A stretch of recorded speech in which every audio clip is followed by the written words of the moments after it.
Hello guys, welcome back to video. देखिए guys, मैं बहुत सालों या हज़ारों अरबों सालों बाद ब्लॉग्स बना रहा हूँ।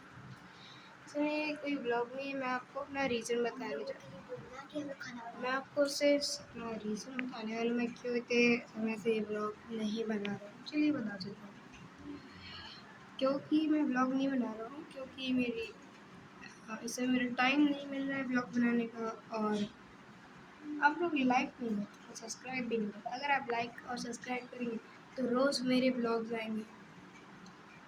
तो ये वीडियो यही बताने के लिए था कि मैं क्यों नहीं बना रहा था ब्लॉग्स। तो मैं रात को ये वीडियोस बना रहा हूँ कि दिन को मेरा टाइम नहीं रहता। जैसे मैंने आपको बोला, अगर आप मेरा सब्सक्राइब करेंगे तो मेरा पावर आएगी और मैं ब्लॉग्स बना पाऊँगा। तो सब्सक्राइब करिए और मेरा वेट करिए ब्लॉग्स बनाने का। Just by.